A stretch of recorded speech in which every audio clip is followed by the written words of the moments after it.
Hello, ladies. Welcome to Homemakers Radio. I'm Mrs. Sherman. I'm broadcasting from the manse. I'm sitting in the guest room because I had a few puzzling things to figure out about this place.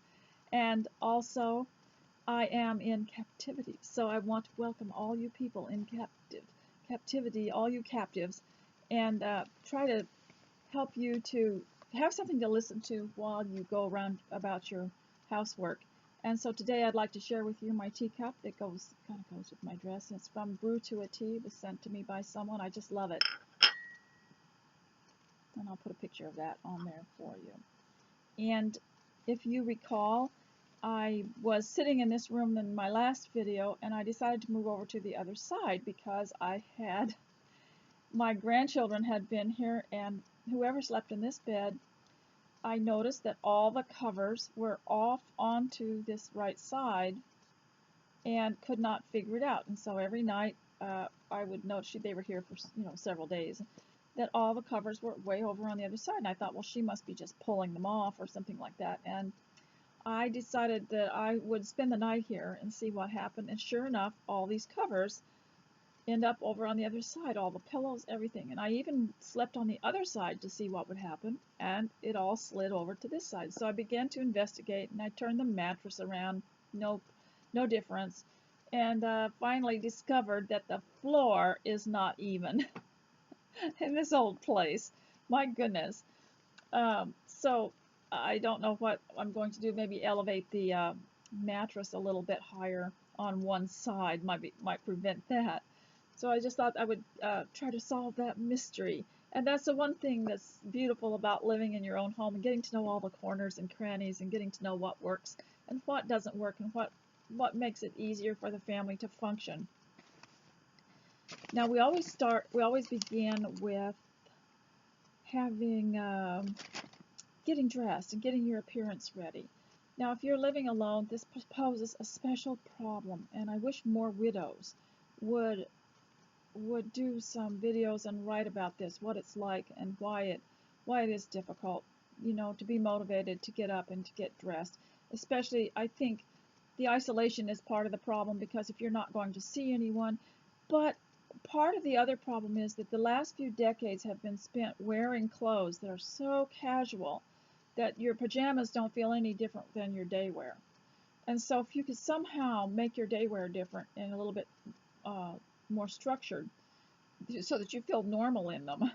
And the trouble with having the kind of clothing that we've been besieged with at the big box stores are all stretchy, and they're all, you could wear them to bed, or you could not, or you could just wear them in the daytime. There's hardly any difference in the way that they feel.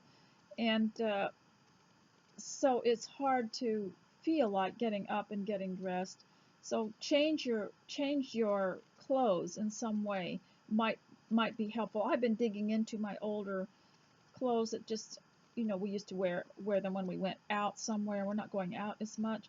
And I've been just, finding the blazers and the different things that they are a little more formal for the home, but, hanging in the closet, they don't do anybody any good. And I don't want to donate them to the Goodwill or the thrift stores, because they sell them and people, they're just very expensive eventually. I find that their prices are not very low. So I decided, well, I'll just wear them out. And I wanted to remind you something about captivity, and that is that, and I'm broadcasting from the manse here, and which is a small cottage that's owned by the church. I'm a preacher's wife for almost 50 years and also a veteran homeschooler. And one of the things that Samson in the Bible did, that when he was held captive by the Philistines, they did not notice that he was regaining his strength. And so one of the things I'd like to challenge you to, I've done this several times throughout my videos. Those of you who have been watching have heard me say, let's come out of the other side of this stronger and smarter and better looking or something like that, or more talented or skillful or wiser. And they might not notice that captivity has actually been an advantage to us if we can do this. And one of the things I began to do I did two things. I started a whole bunch of courses online, and then I decided that I wanted to take care of my house, and it was just as bad as going out all the time. So I just narrowed it to two, and one was my exercises, and the other was my art classes, which I just really enjoyed. And I've had to skip some of the art classes because of things going on at church, and they always take place on a Sunday afternoon, so I had to cancel a couple of them, but try to keep up with those. And so the exercises have helped me a lot, and I noticed something that has changed about the way I feel, and that is my feet don't hurt as much. I can just do lots of house. Of course, I try to wear really sturdy little boots in the house, and my feet don't hurt as much. I may have lost maybe half a pound, I don't know. Um, but in the meantime, we can grow stronger. We can grow um, mentally more alert. We can become smarter, and uh, we can even improve our social skills. There are many things that we can do to help us, because life is going to get a little more social, I think, pretty soon. And I want to remind you of something about Christ in Luke chapter 2, where he was just found teaching in the temple, and he was only young, like 12. And the last statement of that event was, "And Jesus increased in wisdom and in stature and in favor with God and with man." Now that is something that we can do, and we can come out of the other side of captivity with a lot more brains than when we went in. It says he increased in wisdom. Wisdom is the ability to use the knowledge you have in a smart way, so that it's not just knowledge, and it's used according to how we work with other people and doing the right thing with better results. And so he increased in stature. I suppose that would include his physical fitness and his posture. You know, when we're talking about getting dressed, I think that's so important, because your posture will change. You know, posture has a lot to do with mood. And mood has a lot to do with posture and your mental state of mind, your state of mind. If you will get dressed, you'll find your posture improves. You stand a little bit differently. You just have an aura of almost a confidence, and even authority. And a woman has to have some authority over her own household, over her own work. And so I think we can come out of the other side of this increased in wisdom and in stature and in favor with God and man. And so you see, that's spiritual, and that's also social, increased in favor with man. That would be your social skills, wouldn't it? And I could spend an hour talking about that and some of the things that I have observed over the years, and especially out west, where they're more casual and a little bit more blunt, and sometimes not so polite. And so I want to cover that sometime. So Jesus grew in wisdom and in stature and in favor with God and man. So let's, like Samson, let's surprise them all and regain our strength. And so do get dressed, do bathe, and take care of your skin and your hair.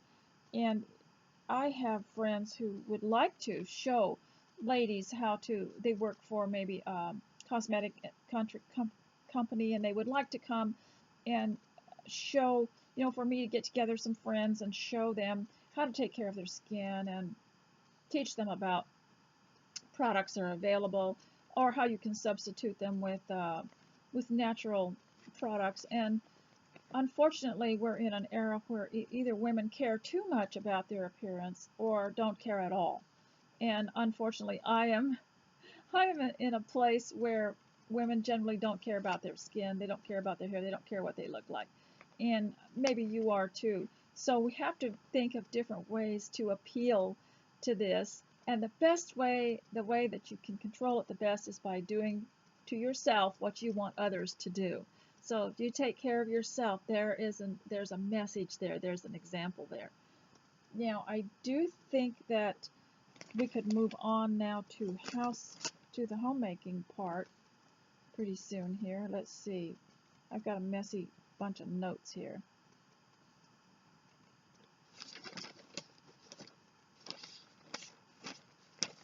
So getting dressed is part of your preparation for your homemaking, and you need to make that clear to your family. I will start in the kitchen, and I will get breakfast, and I will help you, but I must get dressed first. Now, of course, if your children are little, their needs will come first. We're in an era now where those of us in captivity have had a lot of our freedoms removed from us, and you have to remember that we really don't have our freedoms removed from us because those are God-given, and we don't have to ask permission from the state to breathe or live or eat or work.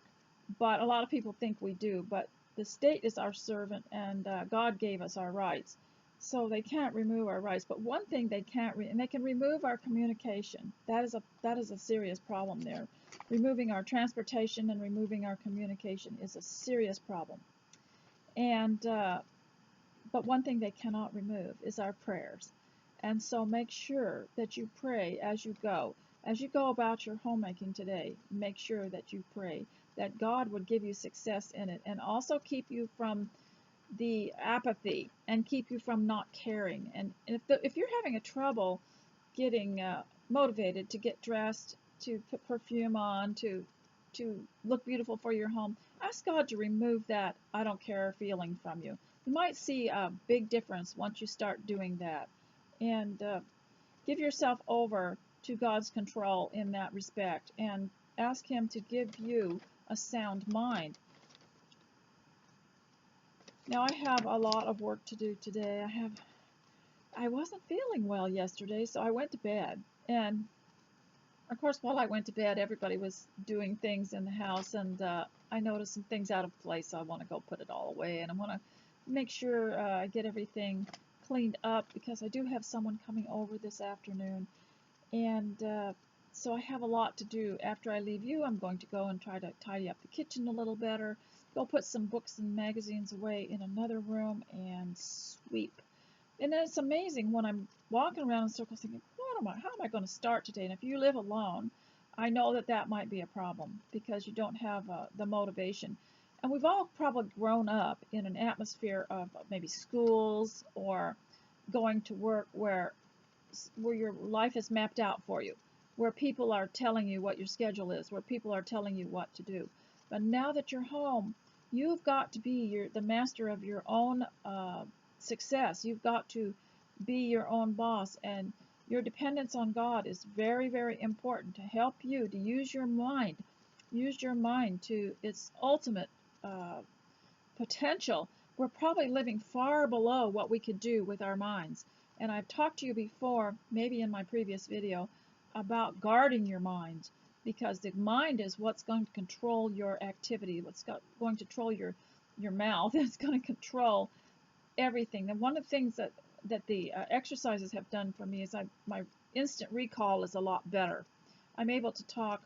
Now, the reason I'm able to talk without having to grasp at everything, and the reason I don't edit any of this is that if you were sitting across the table from me and you had just visited, or we were going to study the Bible or talk about important things, or woman to woman, I probably wouldn't edit anything. We just kind of mentally edit each other out, and we wouldn't hold each other accountable for every little mistake. But I don't edit these things because it's so time consuming for me. Now, I don't think that it's wrong to do that. I just wanted to do it as fast as I could and then get to work in my own home. So they can't remove our prayers.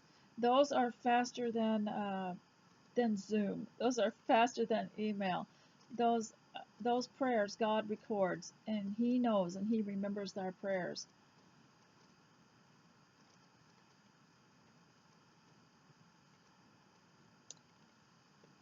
Now, as far as your homemaking goes, I think if you're dressed, you can come back now and listen while you do some homemaking. And I would suggest that the 3 things that you would be the most concerned about, hopefully you can get to the point where you get all these done before you go to bed at night, so the next morning maybe you have another thing that you want to do that isn't actually housekeeping or cleaning or homemaking, something else you want to do that you've enjoyed.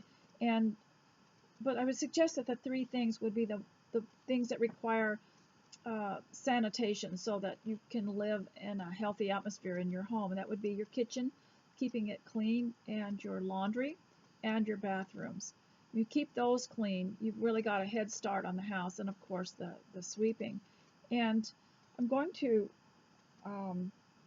suggest that you pray to God the entire time that you are working in your home to keep you motivated. I have listened to tapes, and I've even listened to Bible being read aloud while I work, but I don't absorb it. For some reason, I just don't absorb it. Now, people learn in different ways, and I know this from being a homeschool mother. Not all the children would respond to me talking to them, but if they read it, it got in their heart, and the understanding was planted there. So for me, reading works better than have somebody read the Bible to me. So listening to, I thought, well, I'll listen to a Bible tape while I go around the house and stuff. I don't even know what I listen to. Half of it just, my mind just wanders. I do the same thing in classes. Not everybody is going to be responsive to a class. People say, well, couldn't we have a homemaking class, or couldn't we have a ladies' Bible class? And then they're very disappointed when not everybody shows up, where some people just don't respond to classes, don't need them, don't need the motivation, and work better by themselves. And it's the same with Bible studies. Some people just work better reading it themselves. And so I learned this from homeschooling, is that some of the children didn't respond very well to the audio, but some of them preferred audio learning, just learning, letting mother teach them, or reading aloud, and others just preferred to read it themselves because it conglomerated better. And so if you are thinking, oh well, I'll just listen to something while I work, not all of it is going to be very helpful. There's music too. You could listen to music. You could put on the kind of music annoys me sometimes. So I'll get something playing and think it's just beautiful, but after the second tune, I'm just not interested anymore. And singing, you can sing yourself. Have you ever thought about that? And maybe even improve your voice. There are voice lessons you can take online, and there is a way to improve your musical ability.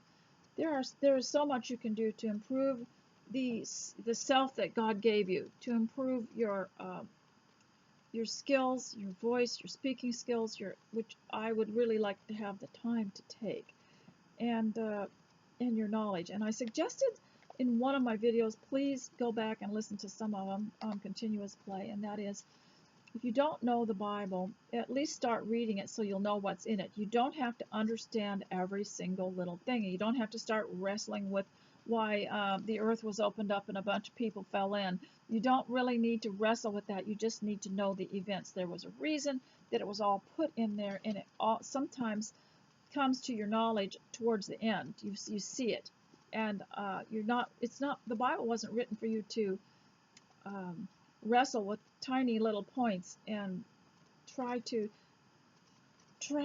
justify them, because sometimes you can just talk yourself out of anything, but at least know what's in it. And so I'm going to be reading you some scriptures today about how to be confident, and especially as you grow older. Now, some of you young ones, you need to start right now, because it's just as disgusting to see a young person, a young lady, be a vacillating, waffling character who doesn't know one side from the other, and who can't make decisions, and as it is an elderly woman. So let's talk about that a little bit, and I'll read you some scriptures about it. Now, I've got there are people that come out of the world. See, I've been a preacher's wife for almost 50 years, and I just wanted to tell you an experience that I've observed. It might not be that way with everybody, and maybe I'm wrong. But one of the things that I did observe over the years is there are people that come out of the world. They really desire to be Christians, and they really want to have a life guided by Christ and by His goodness. But they came from a world where they were controlled. They came from a world where they were regulated. They came maybe in a sense from a communist mindset, because that's what your schools do, and that's what your businesses do. They kind of run it um, in a regimented way that, in a way, kind of takes the soul away, you know. Um, but they want to be Christians, and then they obey the gospel, and they're so happy and they're so relieved, and they're leaning completely on the Word of God and on Christ and on this new relationship that they have. But then they miss their old life, because now they have to make decisions. And I'm saying this to you homemakers, because now that you're home, you have to make decisions, and you may miss being told what to do, and you may miss being regulated. And one of the things that these people do, and over the years I've noticed this, is they come into the church and they just absolutely love everybody, but then they become very uneasy because they can't control their lives. They haven't learned self-control. That's one of the things the Bible teaches us to do, is to have self-control. And I've told you a couple of times what to do to develop self-control. And as a homemaker, if you're getting overwhelmed, do something you don't want to do. And that starts you on the journey of self-control and self-motivations. For instance, I'm sitting here in this room and I'm seeing a stain on the wall over there, and it's up near the ceiling. And the other day, I got up on this I'm not supposed to get up on chairs, so don't tell anybody. Don't tell my daughter. They don't want us to end up in the hospital, because they know they will have difficulty coming to see us and taking care of their families at the same time, and maybe not having any say in what happens to us. So I did get up on a chair and I did paint one of the stains up there, and I've noticed there's another one there. But I'm not saying, you know, to risk your life, but I'm saying see something that you have neglected, like some little thing that you've neglected, and it's an eyesore, but you just walk past it. Do something you don't want to do. That starts you on that journey of self-control. So in the home, you can probably do more excellently than you are doing, just because you need to develop self-control. And so these people come into a church and they're used to being regulated, so they start regulating everybody else. They want everyone. They'll read the Bible and they'll say, "Oh, this is just wonderful. It says here we're supposed to help the poor." Okay, so then they'll say, "Well, why aren't all of you people helping the poor?" Of course, they don't know in their private lives what these people are doing, because we just don't go around announcing that we help someone this week. And they'll look around and they'll say, "Well, we need to organize, and we need all of us to help the poor." And they start regulating and bossing everybody and wanting to do this, because they think, yes, it says that I should help the poor, so I should do this, and so should you. And they don't think, you know, quietly go about your own business and help someone without trying to do it so that you'll be noticed, or without having to try to form a group and force them to do it. And they're trying to live a life that they lived before, where everything was done in an organization or done in a group, and don't quite understand it all. And I've noticed this over the years, that someone will, every now and then, there'll be somebody who's come into the church and they'll become a real fanatic, because that's the way they were in their old life, and become a real fanatic, especially about social things, and want to regulate everybody else. I have seen this also in the home, where someone has been on a religious trip, you know, where they go together with a church and they go to some place and you know, help another church in another place, and they're all excited because that's all they've done for a couple of weeks, and they don't have to actually have a regular life.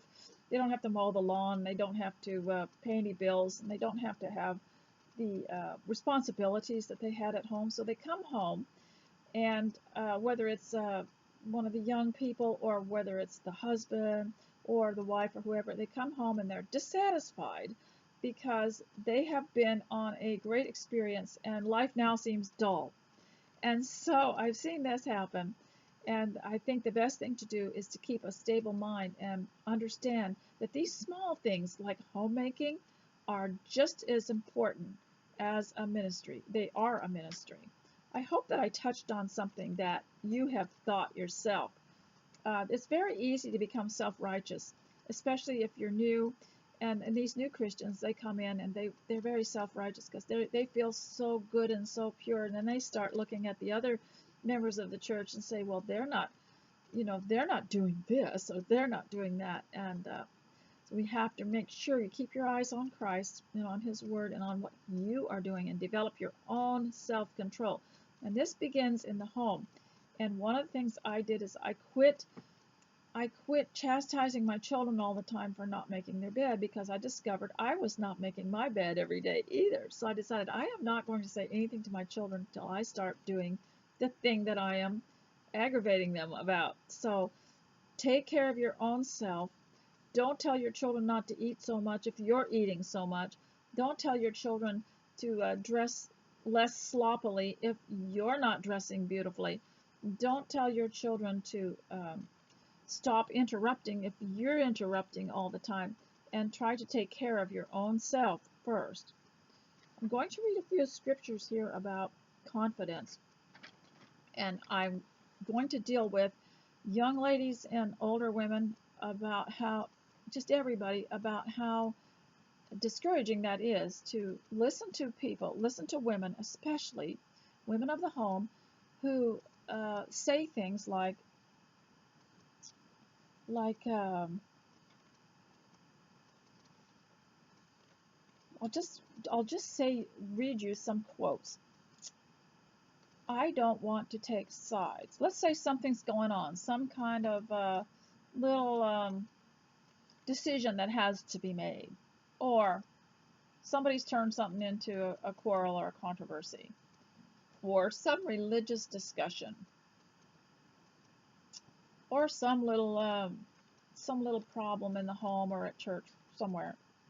I don't want to take sides, and I'll tell you what this means. I feel I'm caught in between. I don't know what's going on. I don't know what to think anymore. I'm so confused.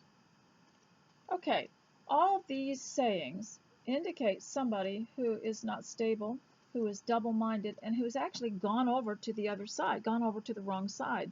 There's only one side, and that's the side of the Word of God and of Bible and of righteousness and of wisdom. And so people that say, well, I just don't want to take sides. Now, there was a woman, let me just give you an example here. There was a young woman whose husband was not stable, and he wanted to leave her. And so she asked some of the other women to please pray, because she did not want a broken home, and she wanted to stay married and stable, and they had children. And these women, instead of saying, oh, yes, dear, I am all in favor of marriage, I will pray for you, they said things like, I don't want to take sides. Now, that is just ridiculous, because it's not taking a side to pray for someone that their marriage would be stable, or that their husband would settle down, or it's not taking sides, it's doing the right thing. And in a way it is taking sides. It's taking sides of the right path and the right way. But when you hear things, people say, I don't want to take sides, they've probably gone over to the wrong side. So if they tell you that they can't pray for you because you're having difficulties at home, or maybe you have a child that is giving you some grief, and you ask someone to pray for you, and they say, well, I don't want to take sides, that means they've taken side of the rebellious person. I feel I'm caught in between. That's quite a statement. I'm caught in between. I want to tell you what I think that means. Let me see if I can find that one. I think it's in 1 Kings. Let me see. Look at all these markers I've got in my Bible so I can find these things to you. And that is 1 Kings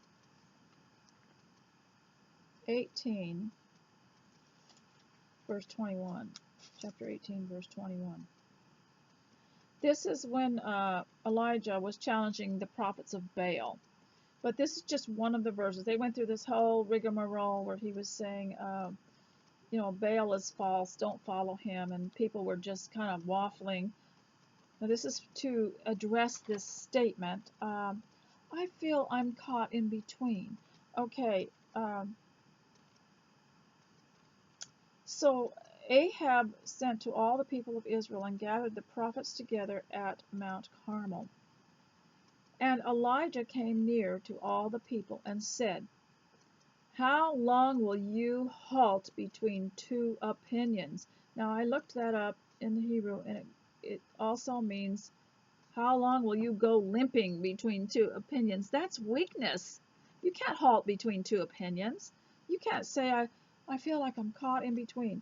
How long will you halt between two opinions? If you feel like you're caught in between, then you are halting between two opinions. You're limping. Limping is a weakness, and you also don't have stability. How long will you halt between two different opinions? If the Lord is God, follow him. But if Baal, then follow him. And the people did not answer him a word. Now, when people just sit there and don't say anything, it means they've gone over to the other side. Because they should have said, well, of course the Lord is God. But how long will you halt between two opinions? I feel like I'm just caught in between. And I can read more about that in another scripture. I don't know what's going on. I just really don't know what's going on. And that I've heard people say that when there's been some kind of problem in a business or something that they belong to, and they'll say, well, I don't know what's going on, and there'll be somebody stirring up trouble, and they really do know what's going on, but they just don't want to be responsible. It's usually a lie. The other one was, I don't know what to think about anymore. I'm so confused. If you have the knowledge of God's Word and of wisdom, there's no reason to be confused. Christians should not be, homemakers shouldn't be confused. I mean, that's one of the reasons I'm doing this, so you can listen while you work, is so that you've got something to listen to while you focus on your work. And sometimes we need a little bit of help, and I'm so confused. That does not exude confidence. That is not an attractive thing at all, and it will not bring the younger women to you. If you are a woman that says, I am so confused, I don't know what to think anymore. And the other phrases were, I don't want to take sides. I feel like I'm caught in between. I don't know what's going on. You say things like that. That does not build people up. That does not give them confidence. It just, it also makes you dependent rather than independent. And it also does not help in the scriptural command of Christ for the younger women to teach the older women. If you want to be successful in your life, at home, with your children, with your husband, you cannot think like this. I don't know what to think anymore. I'm so confused. I've lost my confidence in, whatever. First of all, you shouldn't have any confidence in anything but Jesus Christ and of the scriptures. And you can't trust in anyone outside of the Bible. So when you say things like that, I'm caught in between, I don't know what's going on, and I can't decide, I don't know what to think anymore. Look, I'll read you some scriptures that might be very helpful here. Now, I did read the one, this is in Joshua. Now, you remember Joshua, he was the one that with the famous saying here, and I'll read this to you. Now, therefore, fear the Lord and serve him in sincerity and in faithfulness. Put away the gods that your fathers served beyond the river and in Egypt, and serve the Lord. And if it is evil in your eyes to serve the Lord, choose this day whom you will serve, whether the gods your fathers served in the region beyond the river, or the gods of the Amorites in whose land you dwell. But as for me and my house, we will serve the Lord. So that means you have to choose, and you have to choose wisely. And you read this Bible, and you'll see what happened. You'll see the consequences of what happened to people who did not choose to serve God and what their consequences were, what kind of lives they led, and how they ended up, and how they influenced their family maybe in the wrong way. And you read what the consequences of following wisdom was and how these people succeeded in their lives. So now I'm going to read, I did read 1 Kings, how long will you halt between two opinions? And then I have a few more here, and this is from Ephesians chapter 4, and it is verse 14, and it says, so that we may no longer be children tossed to and fro by the waves and carried about by every wind of doctrine, by human cunning, by craftiness and deceitful schemes. Rather, speaking the truth in love, we are to grow up in every way unto him who is the head, into Christ. Now, look, I talked to you last time about the anchor, and I'm a fisherman's daughter and a captain's daughter, and I knew about working on the fishing boat in Alaska when I was a teenager. And when that anchor was not down, when it was up, that boat will just go tossing to and fro, you know, if it's not being guided, and if it's just sitting still, it's just tossed to and fro and just rocking and going every which way and going down wherever the currents will take it.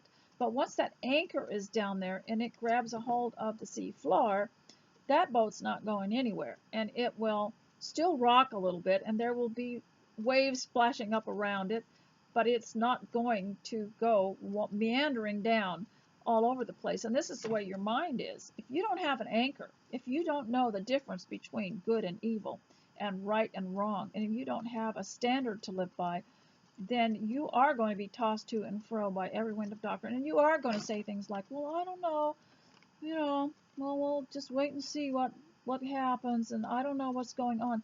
If you're going to guide the home, like the Bible says, the Bible says women ought to guide the home and guard the home. You can't be a good guard if you don't know the difference between good and evil. You can't be a good guard, and you'll be tossed to and fro by every wind of doctrine like a ship without an anchor, and you have to have an anchor. Now, the best way I learned to get this set of values, this anchor, so that you could make real quick decisions, and I used to have a little set of values, and it was one of these scales where you would put a coin on an old-fashioned scale. You put a coin on one side, and then you'd put the product on the other side, and it would balance, so you would know how much to charge the person or something. And so what we would do in a class where I would be teaching ladies how to figure this out, I would say, your child wants to do such and such, and you stick that over on one side, and on the other side you stick all the reasons that they could or couldn't do and what would outweigh it. And for instance, your child wants to go outside without a jacket in the middle of a snowstorm or something like that, and you'll say, this is very dangerous, the child could, you know, be harmed, it could freeze, also get very sick. Once your body temperature is lowered, it's easier to get sick, and therefore he can't do that. And so you can decide so quickly by this set of values. It's a real set of values. Or you would say, we need something, and we don't have the money for it, but it's very necessary. What should we do? And you start to evaluate everything, and you're not halted between two opinions when you see your set of values, what balances it. I perhaps could explain that more to you when I find that little gadget that I had. So now I want to read some more about this, because this is what you need, is an anchor and a set of values. And as an older woman especially, you cannot go around saying things like, well, I just don't know what to think anymore. Well, I'm just not, I don't want to take sides. And usually when people say things like that, I'm caught in between, I don't want to take sides, I'm so confused, they've gone over to the other side. I see that. You know, if they're so confused and they can look straight at their mother, for example, who has taught them not to do wrong, they can look straight at her and someone else has taught them something else. Maybe they had some friends or had some influences, and they can look straight at their mother and say, well, I'm so confused. Then what they have done is they have left the foundation, they have left the values that they were taught, the good values that they were taught. So here's 2 Timothy, and it's verse 7. For God gave us a spirit not of fear, but of power and of love and a sound mind. Now that translates in the Greek of self-control. A sound mind is the same or similar to, one of the attributes of a sound mind is self-control. And so people that go around saying, I'm so confused, do not have a sound mind and they don't have self-control, but they can get it. They can develop it. I have one more to read to you right here. And that's James. It's chapter 1, and it starts with verse 8. If any of you lacks wisdom, let him ask God, who gives generously to all without reproach, and it will be given him. But let him ask in faith, with no doubting, for the one who doubts is like a wave of the sea that is driven and tossed by the wind. For that person must not suppose that he will receive anything from the Lord. If he is double-minded, he is a double-minded man, unstable in all his ways. Now, being double-minded is very dangerous in the home.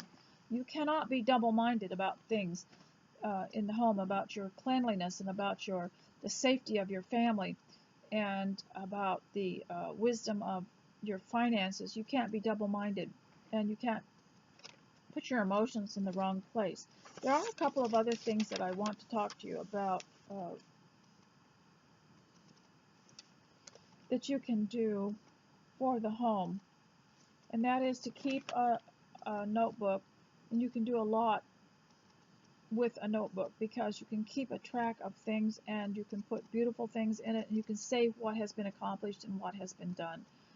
And I think it's really important to start children out with this art journaling so that they can look back at these little art journals and see what they have done in their lives. A lot of times the reason kids don't have stability is because they can't look back and see progress. They cannot look back and see a record of anything. This is so important because the enemy wants us not to have a history that's any good, to be kind of floating along all the time and not have stability, not have an anchor, not have self-control, and just be guided by only today, just be guided by what happens today. And so I think it's really important to have some kind of written record of your life and what you do. It is, you'll get a hold of my book, Just Breathing the Air. You can write to me, you can email me, and I'll tell you how to get that book. And it talks about, just highlights these little simple things that you probably have in your own life to show that you came from somewhere and you are something, and that God has been working with you all along.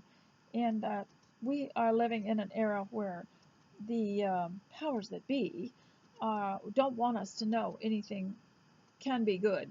I would suggest you hang on, save all your videos and books that are of good value. Save any kind of homeschool materials that have good value. I used to think, well, we're finished with homeschooling, we'll just get rid of these books and pass them on. But now I'm keeping everything and I'm replacing some things, because when your country is being taken over by socialists and communists, the first thing they'll want to do is take your history away. So you don't want to allow that. Keep your history going, and also be able to tell things to your children. Your oral history too is really important. If you pass down your oral history, nobody can take that away from you. It's like prayer. It's just, you just speak it to someone and then they speak it to their generations, and so that's really valuable too.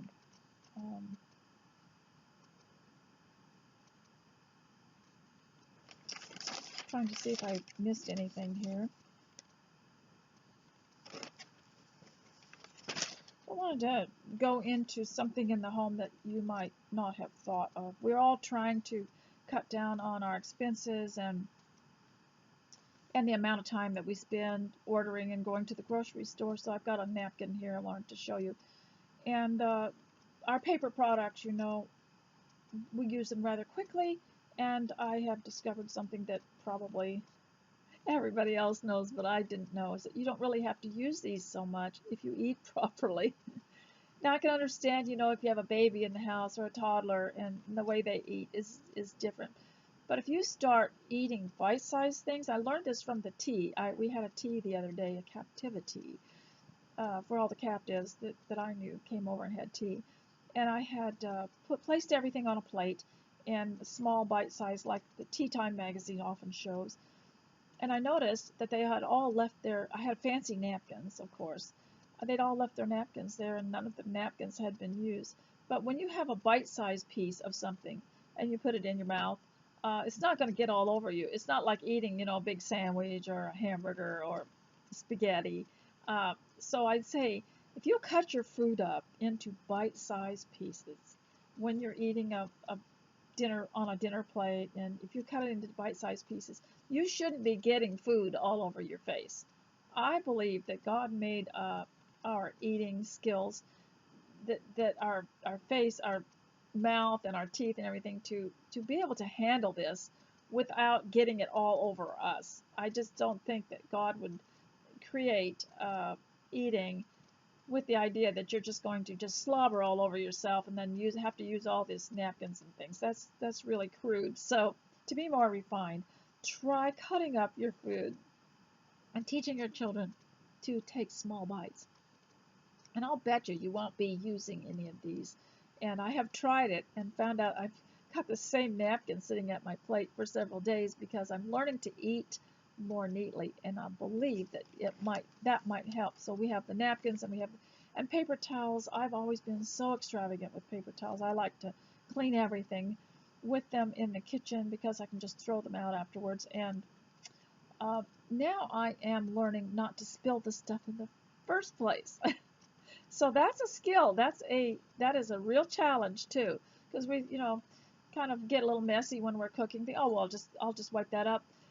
But even if you use cloths and rags, you've still got to wash those or buy them. And so I'm learning maybe to do things a little more neatly. I hope today has been helpful to you, and I would like to also say that if you have been watching this, there wasn't much to see, but I hope that you will use it to do your work with. Well, someone asked me to elaborate a little bit on the Titus 2 teachers. They are really wonderful, and especially if they are doing a well-balanced lessons and teachings on the home. Titus 2 is generally thought of as the homemaking, and that is great. But what I object to, I think, the most is telling women that they cannot teach anything but Titus 2, and they cannot do anything but homemaking. Now, when I was growing up, women did many different things, and my mother even helped out in my father's work sometimes, and we all helped. Everybody, you know, I talked about the farmers um, because they had harvest, and in harvest the whole family went out and helped with the harvest or the haying, and the mothers did too. So I mean, she wasn't confined to housework all the time because there were other things, but it only happened once a year. And so, but I think one of my main cautions about following the Titus 2 teachers online is that they can be real restrictive religiously, and they will say you can't talk to your husband about anything. They will say you cannot express your heart to him in any way because it might be offensive, and they also tend to treat people like they're so fragile that you can't be a normal person. You can't, you know, talk to anybody. It's just some feeling that I'm getting about it. I've also been criticized by some of these women, and that is amazing to me because I have never done that to any of them. And so, ladies, I hope that you got a few things done. I don't have much more to say to you today, and I hope that you will continue to get your house in order the way that you want to. Make sure you look good and you smell good. do something nice for yourself today. Have some self-care. So I'll talk to you later. Bye.